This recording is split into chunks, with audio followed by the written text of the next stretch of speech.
اللہ تعالیٰ کے نبی کو اللہ تعالیٰ نے اپنے پاس بلایا، جس کو ہم معراج کہتے ہیں، شب معراج، لیلۃ المعراج، اور اس کے لیے اہتمام بھی کیا جاتا ہے عبادات کا، خیرات کا۔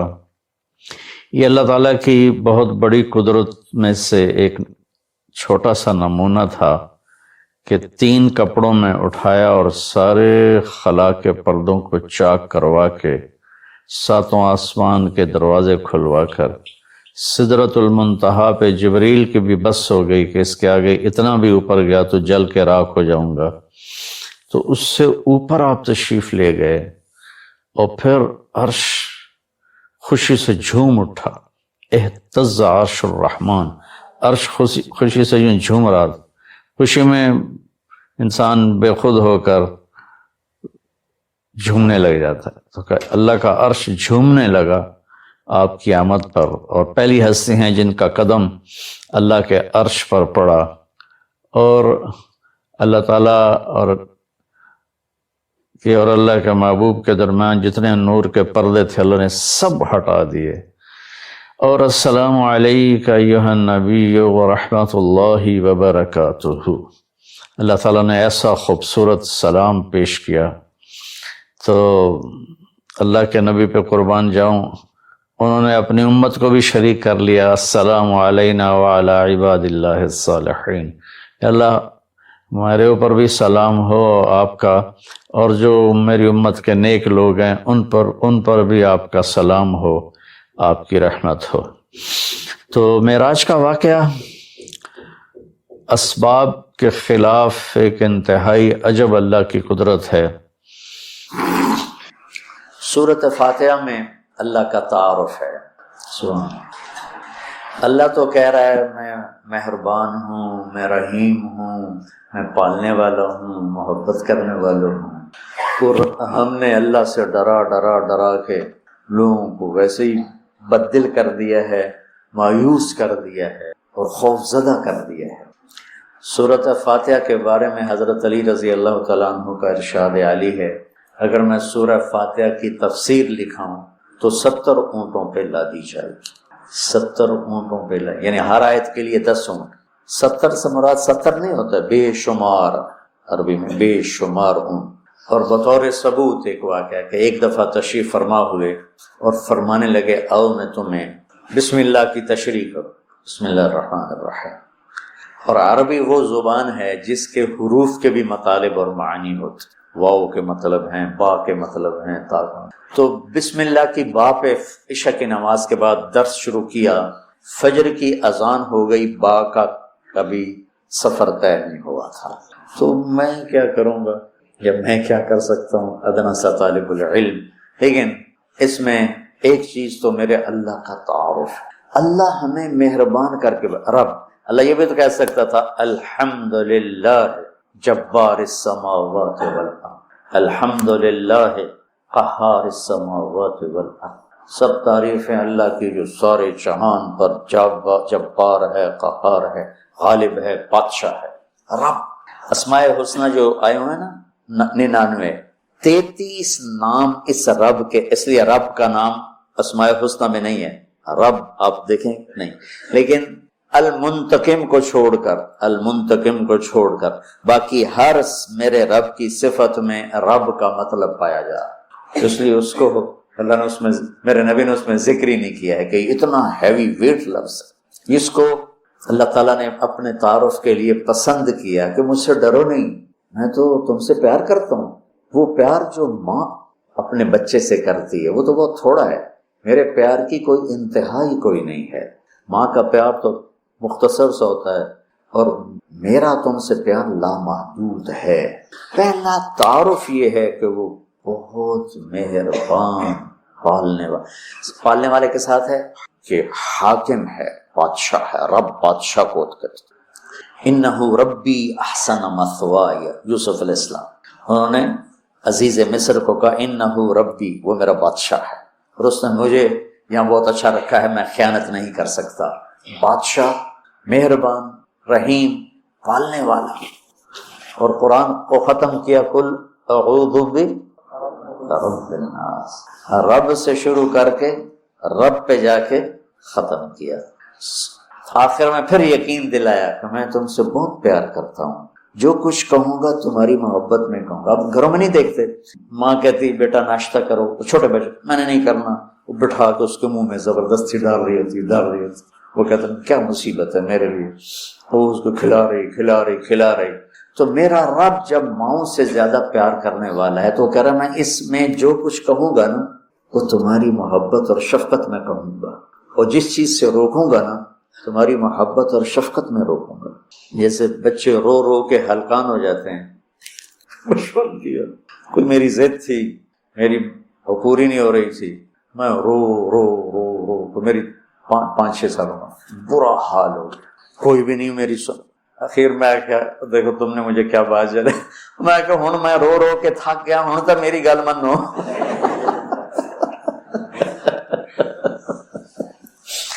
نہیں مانی گئی، کیوں؟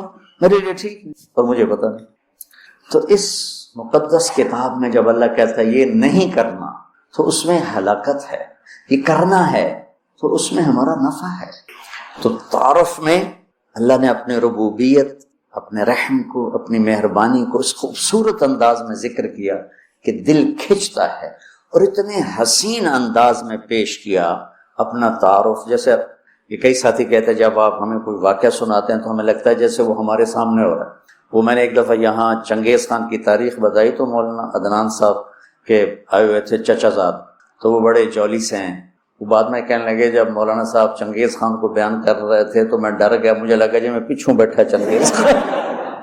تو میرا رب بھی جب کوئی بیان کرتا ہے نا تو لگتا ہے سامنے آ گیا. تو اللہ نے اپنا اس خوبصورت انداز میں تعارف کرایا کہ لگا جیسے اللہ سامنے آ گیا ہے تو وہ کہتا ہے میں تیری ہی بندگی کرتا، جیسے وہ سامنے آ گیا. ایا ہو نہیں، ہم اس کی بندگی کرتے ہیں جس کی یہ تعریف ہے. ایا کا تو نے اس طرح مجھے اپنا آپ پہچان کروایا ہے کہ مجھے لگتا ہے تو میرے سامنے ہے. کبھی ہے حقیقت منتظر نظرہ لباس مجاز کہ ہزاروں سجدے تڑپ رہے ہیں میری جبین نیاز. تو مالک یوم الدین تک یوں لگتا ہے جیسے اللہ سامنے آ گیا. کہتا ہے جب تیرے جیسا شہنشاہ ہو تو میں کسی اور کی بندگی کیسے کر سکتا ہوں؟ جب تیری جیسا شہنشاہ ہو تو میں تیرے سوا مدد کے لیے اور کس کو پکار سکتا ہوں؟ مدد صرف اللہ سے مانگی جاتی اور کسی سے نہیں. ایک آپس میں ایک دوسرے کی مدد کرنا، مدد مانگنا، لیکن ایک ہی ذات ہے جس کے سامنے جھولی پھیلائی جاتی ہے، وہ اللہ ہے. ایک ہی ذات ہے جس کو پکارا جاتا ہے، اللہ ہے. ایاک نستعین، تیری تجھ سے مانگوں گا اور کس سے مانگوں گا. اور اللہ نے سب سے کہا ہے سب کی سنوں گا. ہمارے جی حالت ہے نا وہ جی ساڈی سندا نہیں توڑی موڑدا نہیں. ارے بھائی بے نیاز ہے اور مہربان ہے، جس کی چاہے موڑ دے، اس میں کیا. تم مانگنے والے بنو، وہ دینے والا ہے، لیکن پکارو اسی کو. وَإِذَا سَأَلْتَ فَاسْأَلِ اللَّهَ وَإِذَا اسْتَعَنْتَ فَاسْتَعِنْ بِاللَّهِ. جب مانگنا ہو اللہ سے مانگ، اور جب مدد کے لیے پکارنا ہو تو صرف اللہ کو پکار، اللہ کے سوا کوئی مدد کرنے کے قابل. ایاک نعبد وایاک نستعین. مجھے یاد آ گیا، پڑھا تھا کہیں کہ ساری آسمانی کتابوں کا خلاصہ ہے قرآن، اور قرآن کا خلاصہ ہے سورۃ بقرہ، اور سورہ بقرہ کا خلاصہ ہے سورہ فاتحہ، اور سورہ فاتحہ کا خلاصہ ہے ایاک نعبد و ایاک نستعین. ایاک نعبد و ایاک نستعین. آگے ایک عجب دعا ہے، اہدنا الصراط المستقیم، یا اللہ میں سیدھا راستہ دکھا. جتنے انسان کے علاوہ مخلوق ہے وہ ماں کے پیٹ سے صحیح زندگی گزارنا سیکھ کے آتے ہیں اللہ کی طرف سے. ان کے اندر یہ چیز ڈلی ہوتی، ان کو پیدا ہوتے ہی پتا ہوتا ہے یہ کھانا ہے یہ نہیں کھانا، ادھر چلنا ہے ادھر نہیں چلنا، یہ دشمن ہے یہ دوست. آج پہلے دن چوہا اپنی بل سے نکلا، اپنے کھڈ سے نکلا، سامنے بلی دیکھی بھاگ کے واپس آیا. اس کو اماں نے تو نہیں بتایا تھا کہ بلی تینوں کھا جائے. میں ایک عام مثال دیتا ہوں اپنے بیان میں کہ بکری کو گوشت کھلاؤ مر جائے گی نہیں کھائے گی، شیر کو گھاس کھلاؤ مر جائے گا نہیں کھائے گا. کہ وہ اپنی زندگی گزارنے کا طریقہ ماں کے پیٹ سے لے کر آتے ہیں. انڈے سے نکلتے ہی چونٹی سیدھی چلتی ہے، راستہ بناتی ہے، سیدھا راستہ چلتی ہیں، پوری لائن چلتی ہے، 1 سینٹی میٹر سے آگے دیکھ نہیں سکتی. کہاں سے ہوگی؟ اللہ کا نظام، اللہ کا علم کہ ہر مخلوق پیدائشی طور پر جانتی ہے یہ کھانا یہ نہیں کھانا، اور انسان جانتا نہیں ہے، نہ دنیا میں صحیح چلنا جانتا ہے نہ آخرت کو تو ویسے نہیں پہچانتا. تو اللہ نے یہ دعا فرض قرار دے دی، ہر رکعت میں یہ دعا فرض قرار دے دی، مانگو کیا؟ اللہ میں سیدھا راستہ دیکھا. سیدھے راستے سے ہم عام طور پر سمجھتے ہیں کہ آخرت کا سیدھا راستہ ہو. ہر پل میں مجھے صحیح کیا کرنا ہے وہ دکھا. الصراط، اس میں دنیا کا بھی ہے اور آخرت کا بھی. صبح اٹھا، فجر کی نماز پڑھی، یا اللہ اب صبح ہو گئی ہے، کام پہ جانا ہے، یا اللہ مجھے سیدھا راستہ دکھا. میں تیری اپنی دنیا میں کیسے سیدھا چلوں کہ تو راضی ہو جائے، اپنے دین میں کیسے سیدھا چلوں کہ تو راضی ہو جائے. چلتے چلتے چلتے کچھ ہیرا پھیری ہو گئی، کچھ غلط ہو گیا، کوئی ٹھیک ہو گیا، ظہر کا وقت آ گیا، اللہ کہتا آ جا. اب پھر مانگ، اہدنا الصراط المستقیم.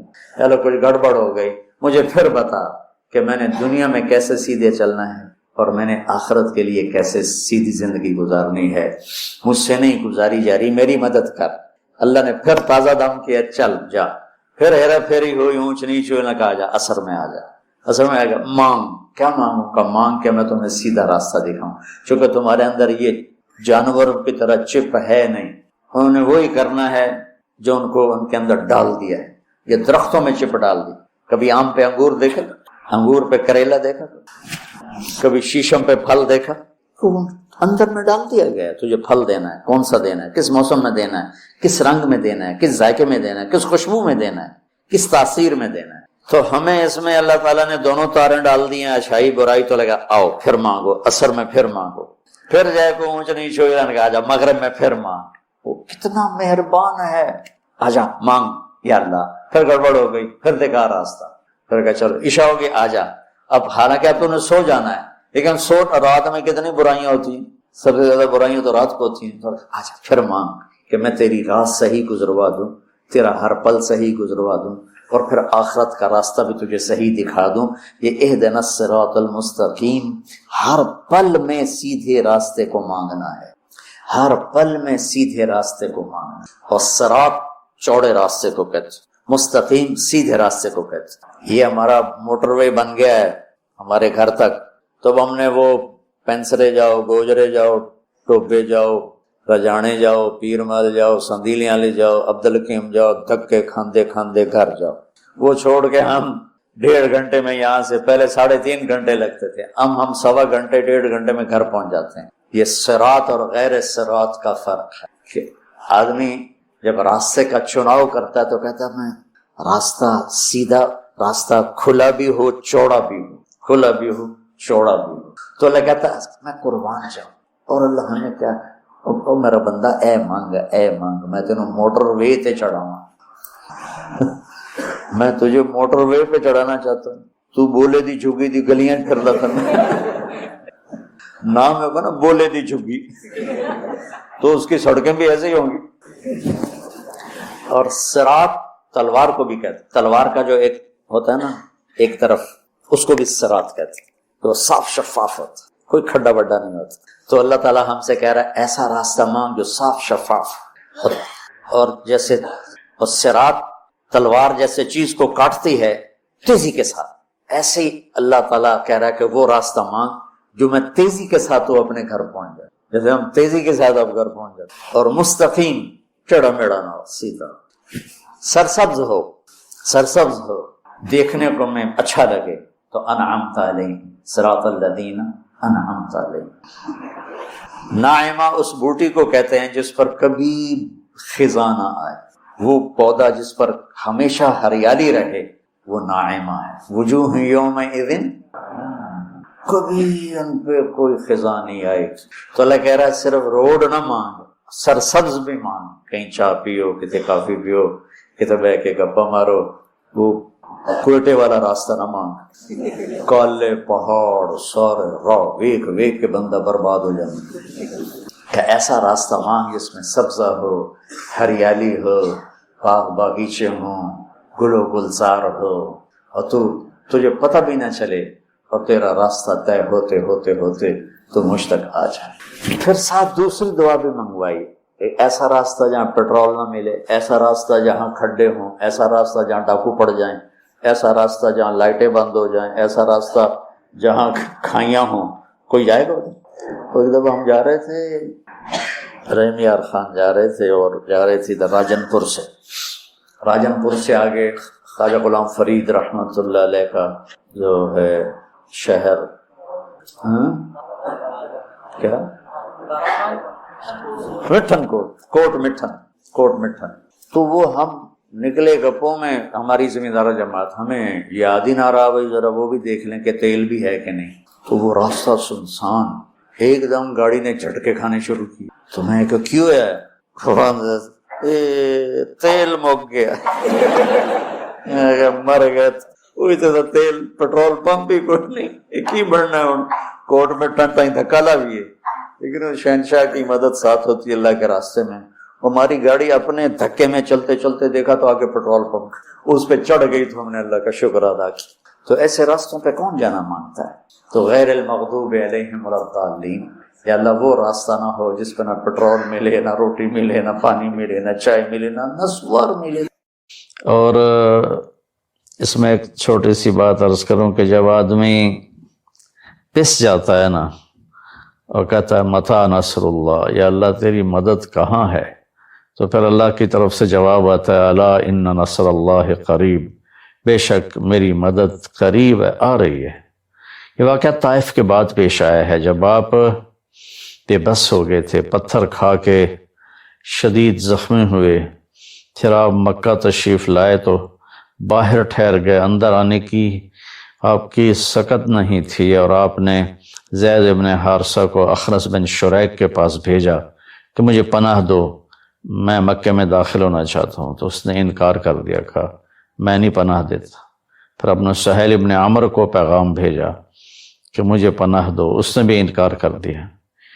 پھر ایک اور عرب کے سردار تھے، ان کو پیغام بھیجا، خال بن صفوان بن امیہ کو پیغام بھیجا کہ مجھے پناہ دو، تو انہوں نے بھی انکار کر دیا۔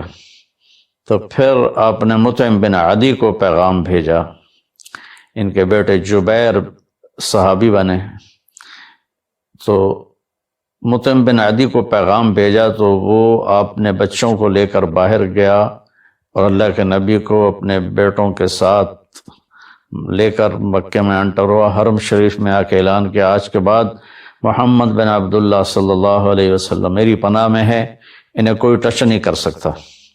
ابو جہل نے کھڑے ہو کر کہا تم یہ اس کا کلمہ پڑھ کے کہہ رہے ہو یا اپنی سرداری کے زوم پر کہہ رہے ہو، اپنی سرداری کے بلبوتے پر؟ اور کہا نہیں، میں نے اس کا کلمہ نہیں پڑھا، جو اللہ نے مجھے سٹیٹس دیا ہے اس کی وجہ سے کہہ رہا ہوں۔ کہ پھر ٹھیک ہے، ہم ان کو کبھی ٹچ نہیں کریں گے۔ اس قدر حال سنگین ہو گیا تھا، اور کبھی آسمان کے فرشتے نہیں روئے سوائے دو جگہ۔ ایک دفعہ جب ابراہیم علیہ السلام نے حضرت اسماعیل کو الٹا لیٹایا اور چھری ہاتھ میں اور سر کے بال ہاتھ میں اس طرح، اور یوں آسمان کو دیکھ کے کہا یا اللہ تو مجھ سے ناراض ہو گیا ہے کہ میرے دل میں اسماعیل کی محبت آ گئی ہے۔ اس پر آسمان کے فرشتے زار و قطار روئے تھے۔ اور ایک جب ہمارے نبی کو پتھر پڑے اور پڑھتے پڑھتے بے ہوش ہو کے گر گئے، اس وقت ساتوں آسمان کے فرشتے روئے تھے۔ اور پھر ملک الجبال حاضر ہوا، یا رسول اللہ اجازت ہو تو ان کو ایسے پیس کے سرما بنا کے رکھ دوں، ان اطبق علیہم الاخشبین۔ آپ نے کہا نہیں، لا اللہ ان یخرج من اصلابہ من یوحد اللہ، نہیں، اللہ تعالیٰ ان کی نسل میں ایسے پیدا کرے گا جو اللہ کی توحید کو ماننے والے ہوں گے۔ اس تکلیف کے بعد یہ سفر ہوا کہ 27 رجب کو جبرائیل آئے، آسمان سج چکے ہیں، اور ہماری یعنی زبان میں یا ہمارے رواج میں کہ یا رسول اللہ استقبال کے لیے قطاریں لگ گئی ہیں، آپ ان کو لے کر گئے۔ آپ ام ہانی رضی اللہ عنہ، حضرت علی رضی اللہ تعالیٰ عنہ کے گھر میں تھیں، گھر میں تھے آپ، تو وہاں سے حتیم میں لے گئے، آپ کا سینہ چاک کیا۔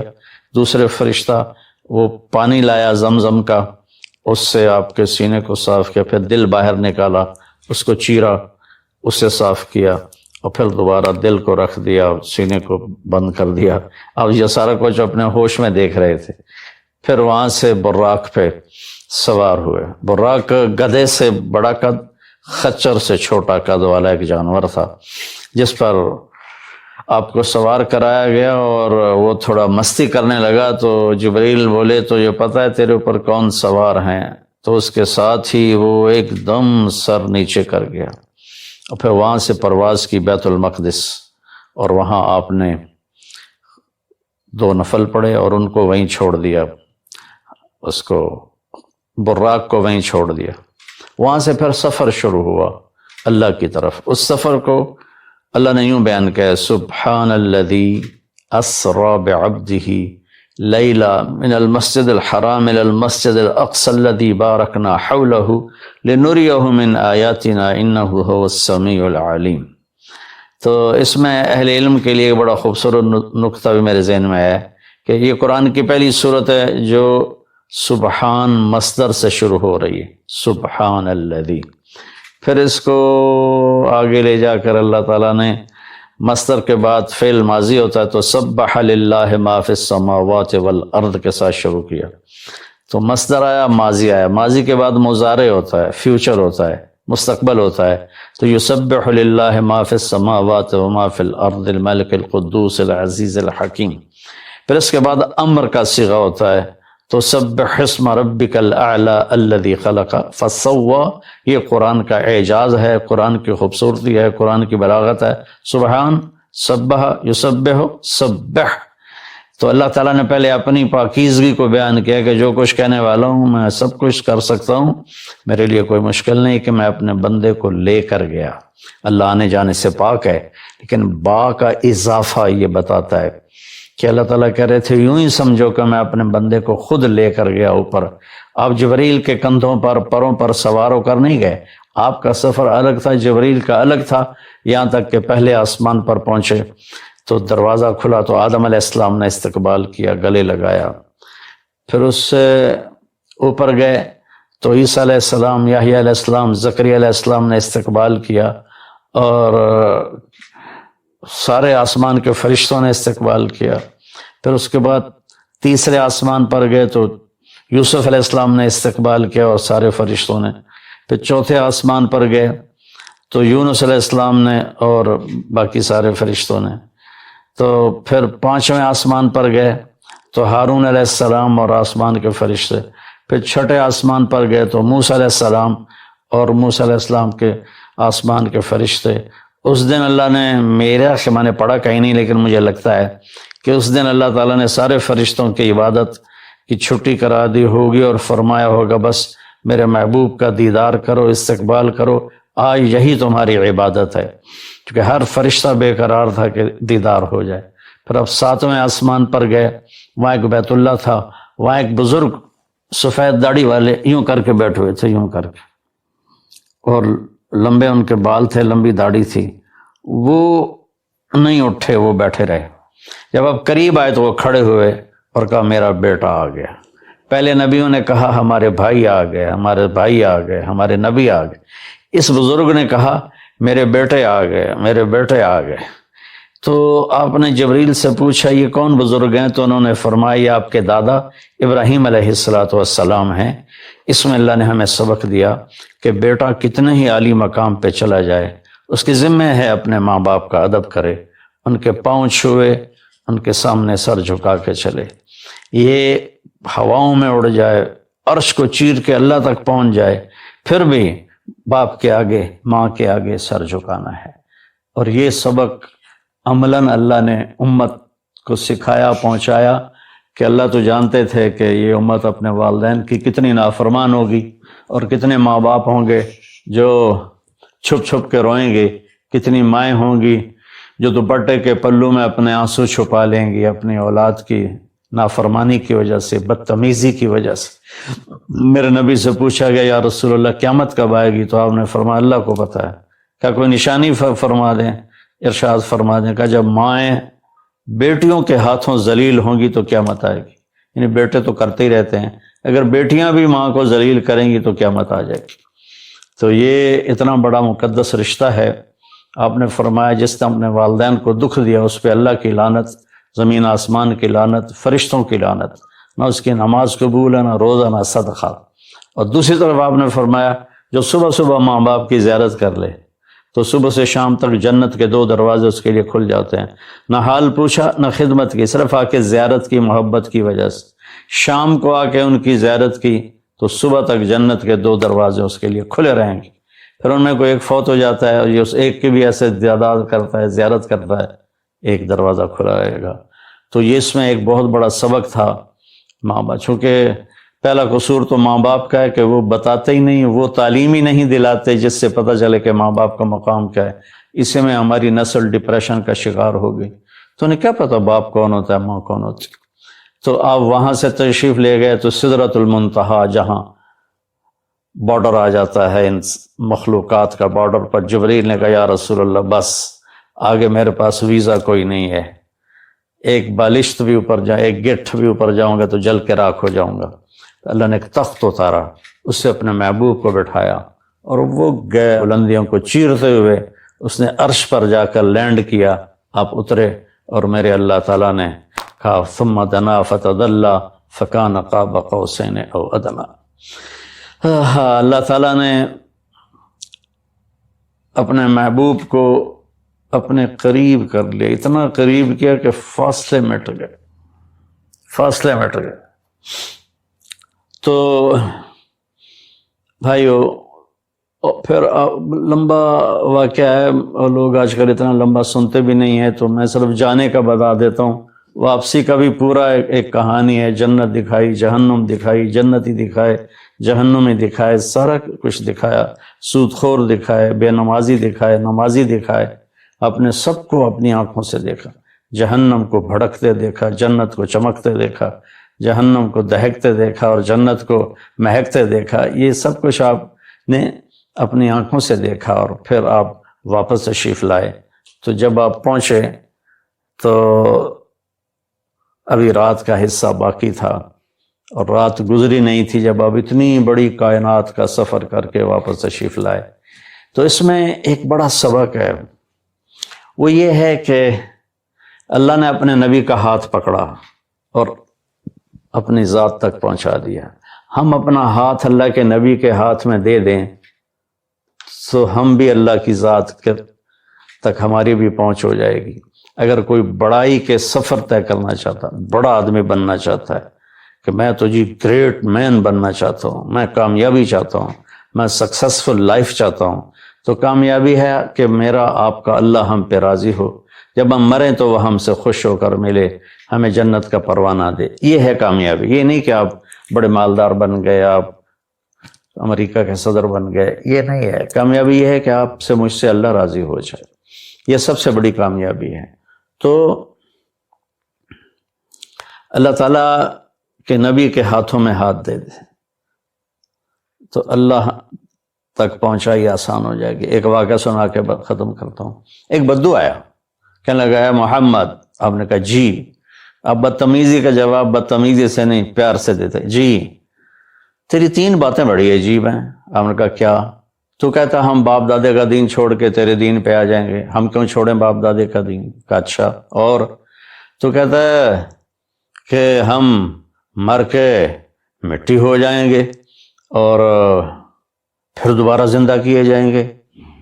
کہا اچھا اور؟ تو کہتا ہے سورے عرب کو تیری امت فتح کر لے گی، ایران اور یورپ کو بھی تیری امت فتح کر لے گی۔ تو یہ کیسی بچوں والی باتیں کہا، ان کو روٹی نہیں ملتی اور یہ سنا رہا ہے ان کو کہ اس سے کیسر اور کسرا 2 بڑے بلاک تھے اس وقت۔ تو آپ نے مسکرا کے فرمایا انشاءاللہ تیری عمر لمبی ہوگی، تو دیکھے گا کہ سارا عرب و عجم میرا کلمہ پڑھے گا۔